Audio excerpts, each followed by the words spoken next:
Hello and welcome to Raju Notes channel, your pit stop for weekly current affairs updates.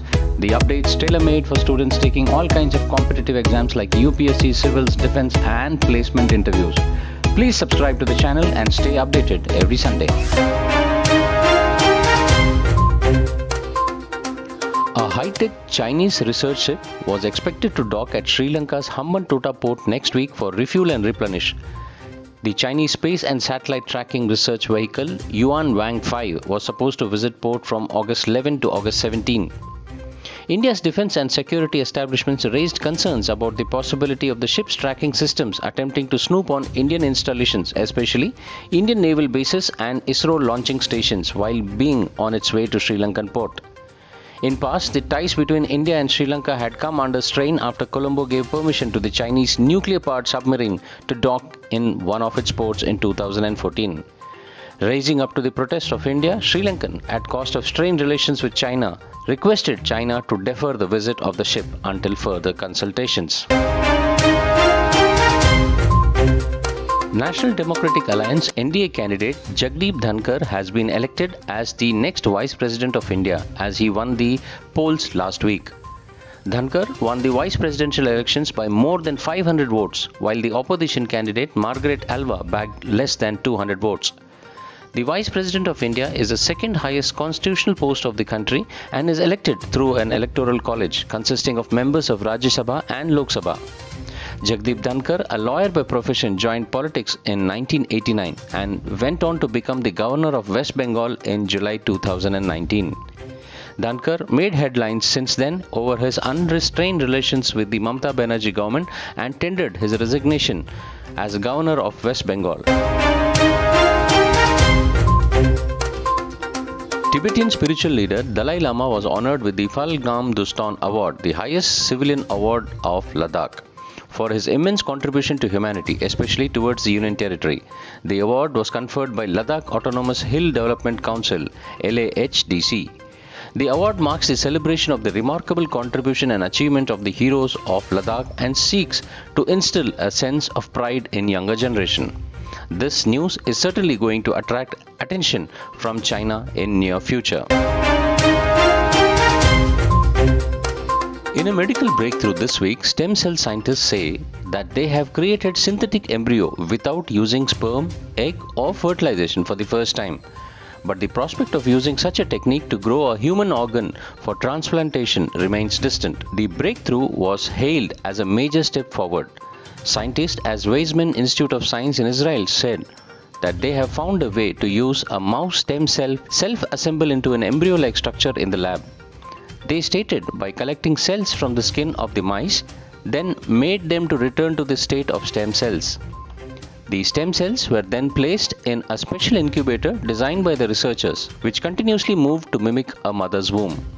If human organs could one day be grown in the lab, the technique could provide life-saving transplants for thousands of people every year.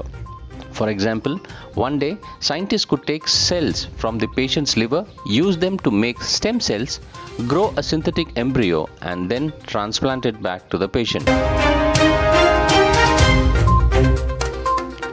Bangladesh and China on Sunday signed 4 Memorandum of Understanding and agreements to boost cooperation with US naval ship Charles Drew docked at L&T shipyard at Kattupalli in Chennai on Saturday for undertaking repairs and allied services. In the first such voyage to India by an American vessel, the Defense Ministry described it as a huge boost to Make in India and said the visit added a new dimension to the growing IndoUS strategic partnership. This is the first ever repair of a US Navy ship in India. The US Navy had awarded a contract to L&T shipyard at Kattupalli for undertaking maintenance of the ship. The US naval ship Charles Drew will be at Kattupalli shipyard for 11 days. This contract for repairing the US ship has opened the doors for many more similar opportunities. The event signifies the capabilities of Indian shipyards in the global ship repairing market. Indian shipyards offer a wide range and cost-effective ship repairs and maintenance services using advanced maritime technology platforms. Senior scientist Nallathambi Kalaiselvi was appointed the Director General of the Council of Scientific and Industrial Research (CSIR) this week. This makes her the first woman to head the largest research and development organization in India, which runs about 38 laboratories and institutes, 39 outreach centers and 3 innovation centers. Dr. Kalai Selvi has also been appointed as the Secretary of the Department of the Scientific and Industrial Research (DSIR). The DSIR is a part of the Union Ministry of Science and Technology and has a mandate to carry out the activities related to the indigenous technology promotion, transfer, utilization and development. International Telecommunication Union's Regional Standardization Forum for Asia and Oceanic region began in New Delhi this week. Communication Ministry hosted the forum on the theme of regulatory and policy aspects of telecommunications. More than 250 delegates from 20 countries are participating in this forum. It is said the panel discussion aims to provide an insight into Asia and Oceanic regions' experience from policy and regulatory perspective under various sub-themes. The Department of Telecommunication is also organizing an exhibition to showcase various innovative digital products and services of the country. The government on August 8 introduced the Electricity Amendment Bill that proposes to streamline the payment framework, empower regulators and encourage competition in the sector in Lok Sabha amidst protest by the opposition parties. The bill comes at a time when the power sector has been reeling under pressure due to a combination of factors ranging from demand and supply gaps to rising temperatures. Farmers have expressed concerns that the government may move away from giving them subsidy power or shift to a new system where they would be required to pay first and claim the subsidy later. The bill proposes to allow more than one power distributor in the area, which will give consumers the option to choose their supplier and encourage competition. The amendments being proposed are to the Electricity Act of 2003, which was enacted to consolidate laws on the generation, transmission, distribution, trading and use of electricity. The bill proposes that the power distribution licensee be allowed to use the network of other licensees. This will boost the competition as it will help in new distributors to overcome the infrastructure hurdles and also improve the efficiency of the power distribution network. India's technical and commercial losses which occur while supplying electricity remains high at close to 16%. The bill also proposes to enable the management of power purchase and cross-subsidy in case of multiple licensees in the same area. It also aims to enable regulators to fix a minimum tariff ceiling to discourage unhealthy pricing wars among distributors and a maximum ceiling to ensure consumers are protected. The 13th edition of the IndoUS Joint Special Forces Exercise Vajra Prahar 2022 commenced at the Special Forces Training School at Baklo of Himachal Pradesh. The Vajra Prahar series of joint exercise aims to share best practices and experiences in areas such as joint mission planning and operational tactics, as also to improve interoperability between special forces of both the nations. This annual exercise is hosted alternatively between India and United States. The 12th edition was conducted at Washington, USA in October last year. During the exercise, teams of both armies would jointly train, plan and execute a series of special operations, counter-terrorism operations, airborne operations in simulated conventional and unconventional scenarios in mountainous terrain. The Commonwealth Games of 2022 came to an end this week with a glittering closing ceremony at the Alexander Stadium in Birmingham.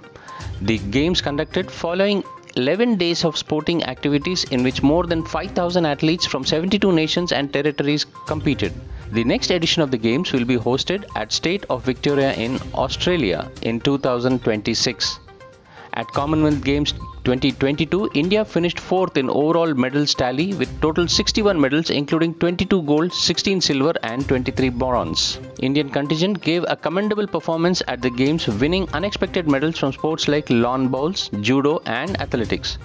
Wrestling topped the medal charts with 12 medals including 6 gold, while weightlifting accounted for 10 medals. The men's hockey team won silver, which was the last medal of the Commonwealth Game 2022 for India in this edition.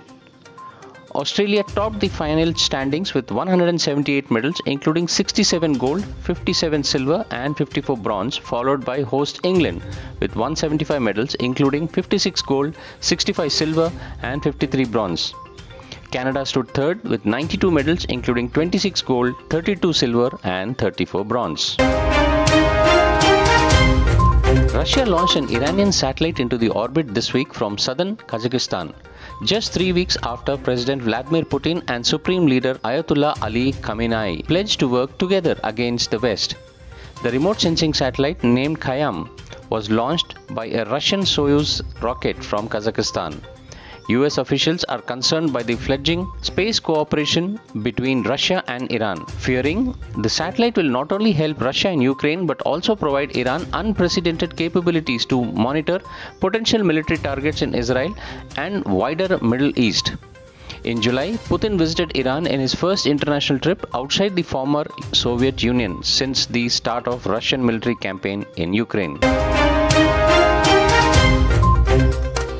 India on Tuesday began trial run for the transshipment of goods to the northeastern states using 2 key ports in Bangladesh, with vessels arriving at Mongla port with 2 containers of cargo transit. The trial run was initially scheduled for July but were pushed to August in order to enable Bangladeshi authorities to complete certain arrangements, including customs procedures.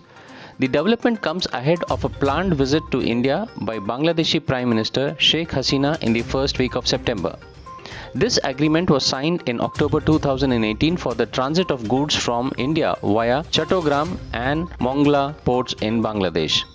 The trial run are being undertaken by Maersk India Limited and will be done in 2 routes, that is Mongla, Tamabil, Dawaki, and the second Mongla, Bibir Bazar and Simantapur.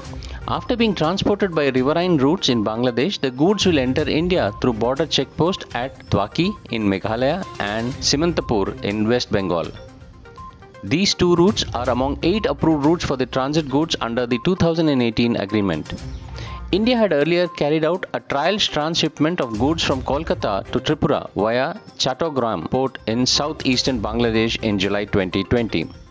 The transit and transshipment of goods under the 2018 agreement will reduce both time and cost for transporting cargo to the northeastern states. It will also create an economic gains for the logistic and service industry of Bangladesh, as only Bangladeshi trucks will be used for moving freight. The land route between Kolkata and key cities in the northeastern states are more than 1200 kilometers, and use of Chattogram and Mongla ports for the transshipment will cut the distance to almost half. The transshipment arrangements will facilitate the movement of heavier cargo at lower cost.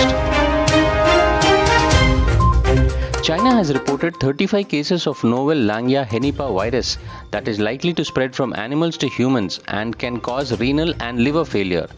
35 patients were infected with the Langya virus with no other pathogens found in their bodies. The bat-borne Henipa virus have been associated with rising cases of zoonotic diseases in Asia and Australia. Nipah virus belongs to the same family. A zoonosis and a zoonotic disease is an infection that has jumped from non-human animals to humans. Zoonotic pathogens may be bacterial, viral or parasitic, or may involve unconventional agents and can spread to a human through a direct contact or through food, water or environment, as per the WHO.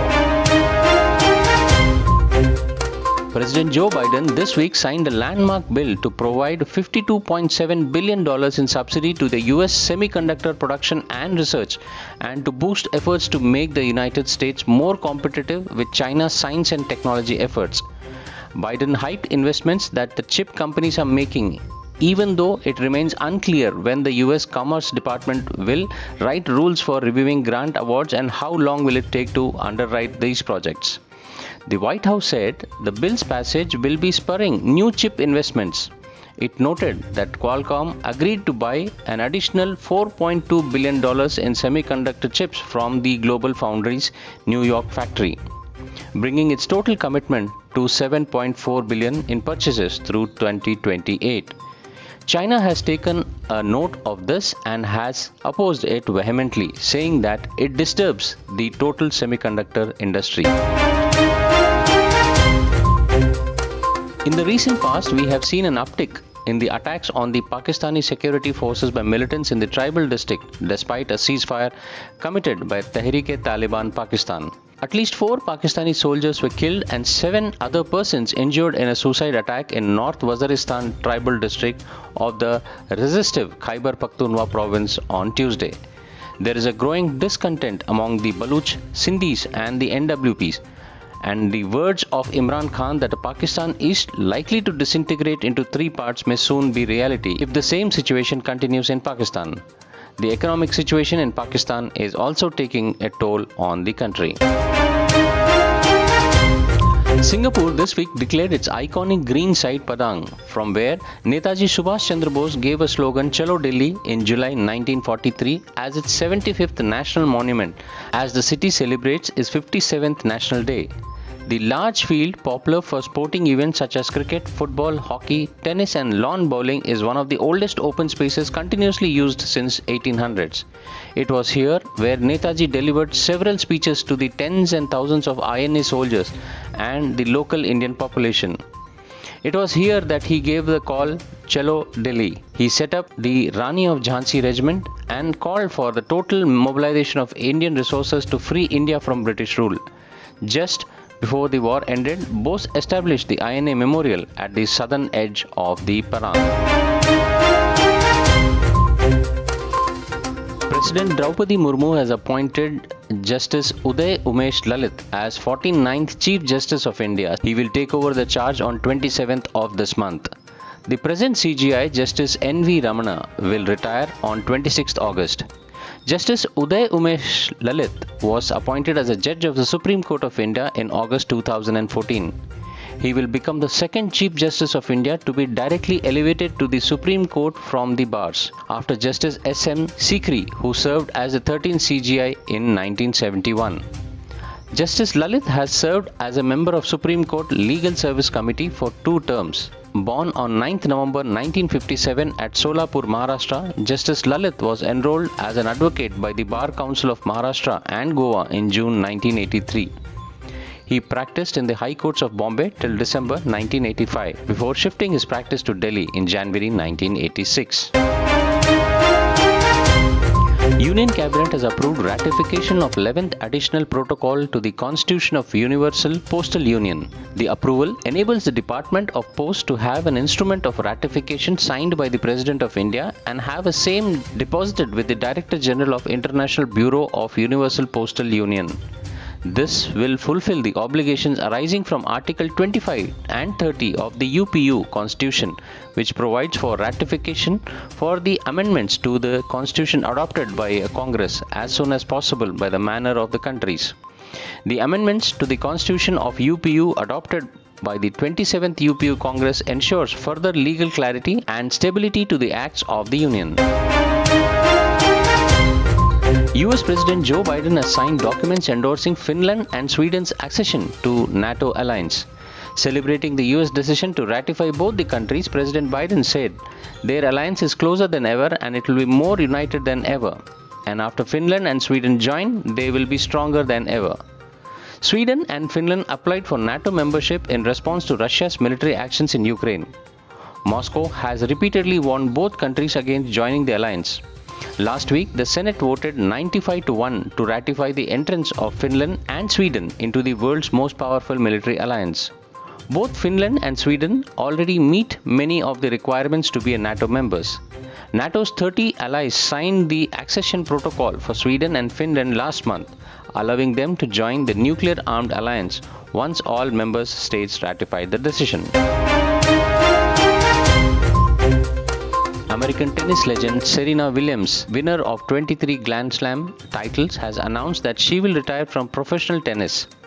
In an article from the Vogue magazine, the 40-year-old star described her intention to finish her playing career as an evolution away from tennis. She explained that one of her biggest reasons for retirement is her intention to further expand her family. Serena has now set her eyes on the US Open, which starts on 29th of this month. This would be her last tournament. The 44th Chess Olympiad, inaugurated by Prime Minister Narendra Modi in Chennai on 28 July, ended this week. India competed in the tournament with 3 teams in men's section and 3 teams in the women's section. India men's B team won the bronze medal, beating Germany, And in women's section, India A team has won a bronze medal. The Uzbekistan team won the gold medal in the men's section. Armenia clinched the silver medal. It was the first time that the chess Olympiad was held in India.